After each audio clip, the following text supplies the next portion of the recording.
जय हिंद साथियों, स्वागत है एक बार फिर से आप सभी का एमपी एकेडमी के यूट्यूब चैनल पर। दोस्तों, इस वीडियो में हम टॉप 10 क्वेश्चंस देखेंगे, जिसमें हाल ही में चर्चित कुछ क्वेश्चंस हैं, कुछ जीके से रिलेटेड हैं। दोस्तों, ये जो क्वेश्चंस होते हैं ये वर्तमान मुद्दों पर आधारित होते हैं जो अभी चल रहे होते हैं, और इन्हीं से क्वेश्चन एक या दो फंसने की ज़्यादा संभावना होती है। तो आने वाले एग्ज़ाम के लिए इन सभी क्वेश्चंस को आपको ध्यान से सुनना है। इसके बारे में जो एडिशनल जानकारी होगी उसको भी हम जानेंगे। तो चलिए दोस्तों, शुरू करते हैं आज के पहले क्वेश्चन से। दोस्तों, आज का हमारा पहला क्वेश्चन है, निम्नलिखित में से किस भारतीय राज्य में रक्षा औद्योगिक गलियारे डिफेंस इंडस्ट्रियल कॉरिडोर्स स्थापित किए गए हैं?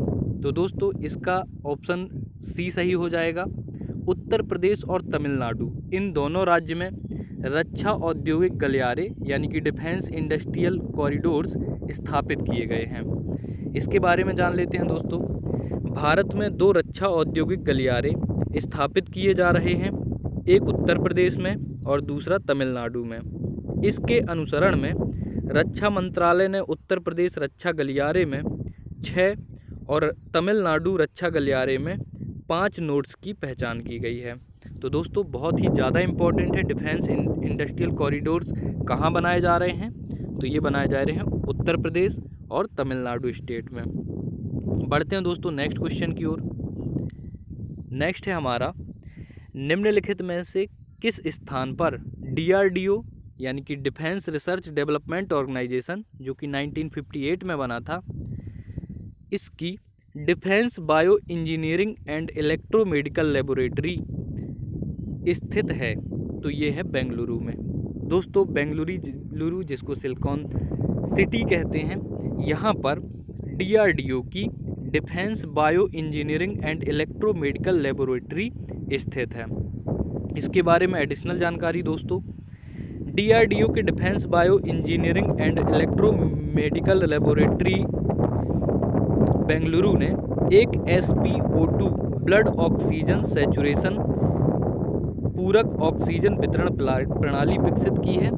दोस्तों, आजकल SpO2 यानी कि ब्लड ऑक्सीजन सैचुरेशन ये जो प्रणाली है ये बहुत ही ज़्यादा चर्चित है। आपने बहुत ही ज़्यादा जो कोरोना के मरीज़ हैं उसमें सुना होगा कि इसका SpO2 रिपोर्ट, इसका किसी का 65 आया, किसी का 70 आया, जो कि बहुत ज़्यादा कम होता है। इसके लिए एक सेपरेट क्वेश्चन है, वो आपको आगे मिल जाएगा, लेकिन इसको आपको याद रखना है कि ये जो defence bio engineering and electromedical laboratory है, जो कि DRDO ने इस्टेब्लिश की है, कहाँ पर है? तो ये है बेंगलुरु में। इतना याद रखना है दोस्तों। नेक्स्ट है, हाइपोक्सिया क्या है? दोस्तों, हाइपोक्सिया यह एक ऐसी अवस्था है जहां ऊतकों तक पहुंचने वाली ऑक्सीजन की मात्रा शरीर की सभी ऊर्जा आवश्यकताओं को पूरा करने के लिए पर्याप्त नहीं है। और दूसरा दिया है, हाइपोक्सिया के शुरुआती लक्षण भ्रम, बेचैनी इत्यादि हैं। तो दोस्तों, हाइपोक्सिया जो कि बहुत ही ज़्यादा अभी चर्चित में है, इससे क्वेश्चन बन सकता है। तो ये जो दोनों लक्षण आपको दिए हुए हैं, इसके लिए राइट आंसर हो जाएंगे। इसके बारे में डिटेल यानी कि इसका जो ऑप्शन होगा वो ऑप्शन नंबर सी, 1 और 2 दोनों हो जाएगा। डिटेल में जान लेते हैं दोस्तों। हाइपोक्सिया एक ऐसी स्थिति है जहां ऊतकों तक पहुंचने वाली ऑक्सीजन की मात्रा शरीर की सभी ऊर्जा आवश्यकताओं को पूरा करने के लिए पर्याप्त नहीं है। कोविड-19 पॉजिटिव रोगियों में इस प्रकार की स्थिति पाई गई है और यह मौजूदा संकट का एक प्रमुख कारक भी रही है। हाइपोक्सिया के शुरुआती लक्षण भ्रम, बेचैनी, सांस लेने में कमी इत्यादि हैं। तो दोस्तों, ये भी कोविड-19 से संबंधित है हाइपोक्सिया। और अभी आपने पढ़ा था किसको? SpO2 को। तो ये भी कोविड-19 यानी कि कोरोना से ही संबंधित है, इसलिए ये बहुत ही ज़्यादा इम्पोर्टेंट है। इन दोनों को अच्छे से याद कर लीजिएगा। नेक्स्ट जिसकी चर्चा कर रहा था मैं कि SpO2 के बारे में एक क्वेश्चन है। क्वेश्चन नंबर 4 है, SpO2 के बारे में निम्नलिखित में से कौन सा कथन सही है?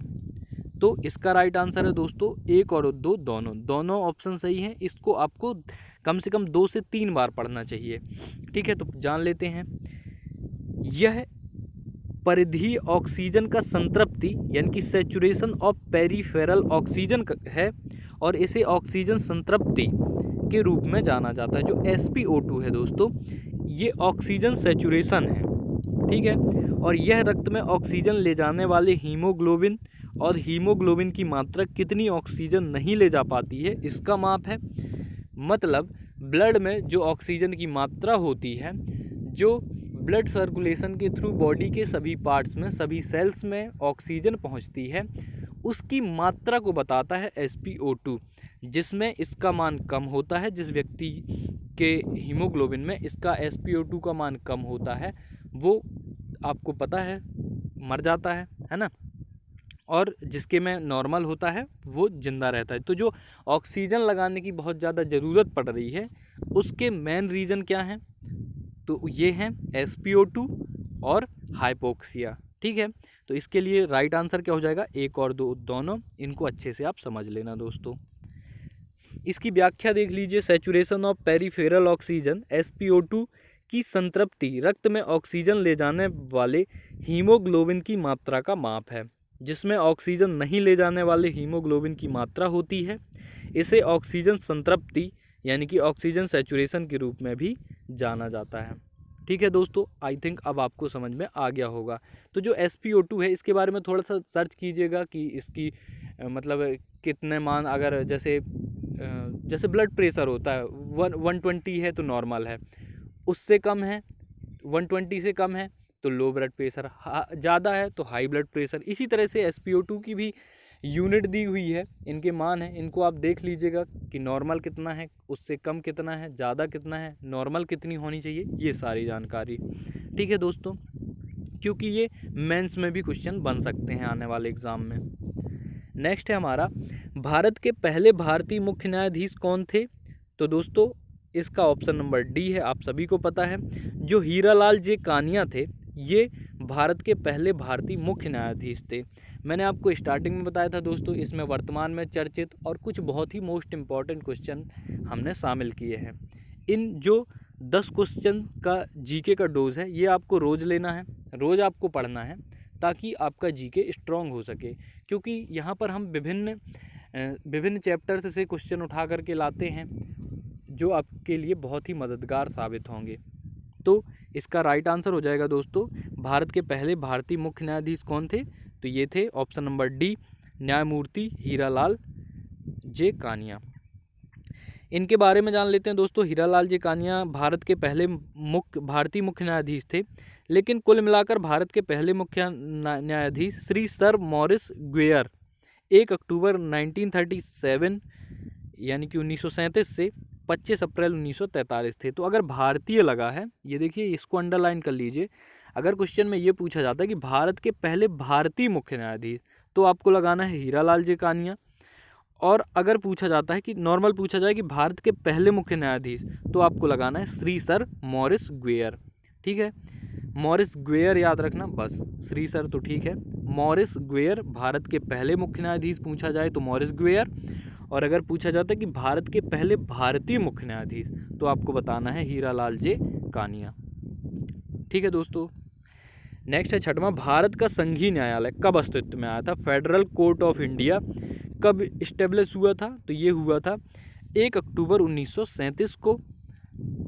दोस्तों इसके बारे में जान लेते हैं। 1 अक्टूबर 1937 को भारतीय संघीय न्यायालय फेडरल कोर्ट ऑफ इंडिया अस्तित्व में आया। 1937 से 1950 के बीच भारत के संघीय न्यायालय ने कार्य किया था, ठीक है। तो 1950 तक, जब तक कि अपना संविधान बन के लागू नहीं हो गया था, तब तक ये संघीय न्यायालय अस्तित्व में रहा है। फिर है दोस्तों, भारत के सबसे लंबे समय तक रहने वाले मुख्य न्यायाधीश कौन हैं? तो इनका नाम है दोस्तों जस्टिस वाई.बी. चंद्रचूड़, यानी कि ऑप्शन नंबर ए जो है इसके लिए राइट आंसर हो जाएगा। सबसे लंबे तक रहने वाले मुख्य न्यायाधीश हैं जस्टिस वाई.बी. चंद्रचूड़। इनके बारे में जान लीजिए दोस्तों। जस्टिस वाई.बी. चंद्रचूड़ लंबे समय तक सेवारत मुख्य न्यायाधीश फरवरी 1978 से जुलाई 1985 तक रहे ये, जिन्होंने 2696 दिनों की सेवा की। जबकि जस्टिस कमल नारायण सिंह सबसे कम सेवा 21 नवंबर 1991 से 12 दिसंबर 1991 मात्र 17 दिन की थी। तो दोनों का नाम याद रखना दोस्तों। सबसे ज़्यादा पूछा जाए कि सबसे ज़्यादा लंबे समय तक रहने वाले मुख्य न्यायाधीश कौन है, तो तो वो हैं वाई.बी. चंद्रचूड़। और अगर सबसे कम समय तक पूछा जाए तो वो हैं कमल नारायण सिंह। ठीक है, चंद्रचूड़ और कमल नारायण सिंह दोनों को याद रखना है। 8वां क्वेश्चन है दोस्तों, ब्रिटिश भारत में पहली जनसंख्या जनगणना कब हुई थी? तो ये आप सभी को पता है। ब्रिटिश भारत में पहली जनगणना अगर पूछी जाए तो 1872 लगाना है आपको। कितना? 1872। अगर पूछा जाता है कि व्यवस्थित जनगणना जो कि लॉर्ड रिपन के टाइम पे हुई थी वो कब हुई थी, तो 1881 लगाना है आपको। तो दोनों क्वेश्चंस की भाषा को समझना है, क्वेश्चन में पूछ क्या रहा है, क्वेश्चन की रिक्वायरमेंट क्या है, उसके हिसाब से आंसर करना है। तो जो ब्रिटिश भारत में पहली जनसंख्या जनगणना हुई थी वो हुई थी 1872 में। तो इसके बारे में जान लेते हैं दोस्तों।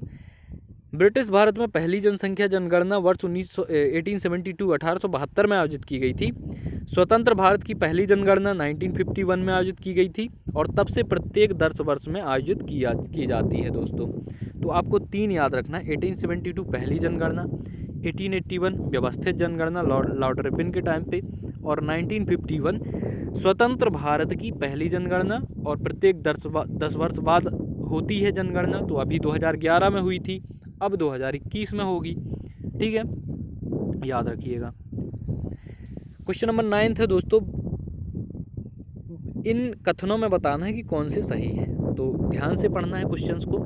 जो ब्राउन हाइड्रोजन कोयला गैसीकरण के माध्यम जो ब्राउन हाइड्रोजन कोयला है वो गैसीकरण के माध्यम से बनता है, जिसको आप कोल गैसीफिकेशन कहते हैं। क्या उस माध्यम से बनता है ब्राउन हाइड्रोजन कोयला? तो आप बोलेंगे हाँ बनता है, यानी कि पहला तो सही है। पहला ब्राउन हाइड्रोजन कोयला गैसीफिकेशन से ना करके सॉलिडिफिकेशन से बनता है जो ब्राउन हाइड्रोजन कोयला होता है। तो पहला क्या हो जाएगा? गलत। दूसरा दोस्तों, ग्रीन हाइड्रोजन का निर्माण इलेक्ट्रोलिसिस के माध्यम से किया जाता है, जो पानी को हाइड्रोजन और ऑक्सीजन में अलग करने की एक प्रक्रिया है। तो ये सही है। इसके बारे में थोड़ा सा जान लेते हैं। मतलब इसका ऑप्शन नंबर जो बी है वो राइट हो जाएगा। ग्रीन हाइड्रोजन का निर्माण इलेक्ट्रोलिसिस के माध्यम से किया जाता है, जो पानी को हाइड्रोजन और ऑक्सीजन में अलग करने की एक प्रक्रिया है। इसके बारे में जान लेते हैं दोस्तों। जैसा कि हम जानते हैं कि हाइड्रोजन एक स्वच्छ ईंधन है, ब्राउन हाइड्रोजन कोयला गैसीकरण कोल गैसीफिकेशन के माध्यम से बनता है। ग्रीन हाइड्रोजन का उत्पादन तब किया जाता है जब इलेक्ट्रोलिसिस द्वारा पानी को विभाजित करके हाइड्रोजन का उत्पादन किया जाता है। ग्रीन हाइड्रोजन का जो उत्पादन है तब किया जाता है जब इलेक्ट्रोलिसिस द्वारा पानी को विभाजित करके हाइड्रोजन का उत्पादन किया जाता है। नेक्स्ट है दोस्तों, अल्पसंख्यकों के हितों की रक्षा से संबंधित भारतीय संविधान के अनुच्छेद में से कौन सा है? तो ये अल्पसंख्यकों के हितों की रक्षा से संबंधित अनुच्छेद बताना है दोस्तों। तो ये हो जाएगा हमारा ऑप्शन नंबर डी, आर्टिकल 29। जान लेते हैं। भारतीय संविधान के अनुच्छेद 25 से 28 भारत में धार्मिक स्वतंत्रता प्रदान करते हैं और भारतीय संविधान के अनुच्छेद 29 और 30 अल्पसंख्यकों के हित के संरक्षण से संबंधित हैं। तो अल्पसंख्यकों के हितों से संरक्षण से संबंधित जो आर्टिकल हैं वो हैं आर्टिकल 29 और आर्टिकल 30। इनको याद रखना है दोस्तों। जबकि धार्मिक स्वतंत्रता प्रदान करने वाले आर्टिकल हैं आर्टिकल 25 से लेकर के आर्टिकल 28। ठीक है, तो इतना आपको याद रखना है दोस्तों। क्वेश्चन नंबर 9 में सही कर लेना। ये यहाँ पर आंसर बी गलत दिया हुआ है, इसका ऑप्शन सी सही होगा। यहाँ पर ब्राउन हाइड्रोजन कोयला कोल गैसीफिकेशन के माध्यम से ही बनता है और जो ग्रीन हाइड्रोजन का निर्माण है वो इलेक्ट्रोलिसिस के माध्यम से किया जाता है, जो पानी को हाइड्रोजन और ऑक्सीजन में अलग करने की एक प्रक्रिया है। तो ये दोनों का कथन सही है, बहुत ही ज़्यादा चर्चित हैं। इन सब क्वेश्चन को आपको एक डायरी में नोट करते जाना है, आपकी एक नोट्स में।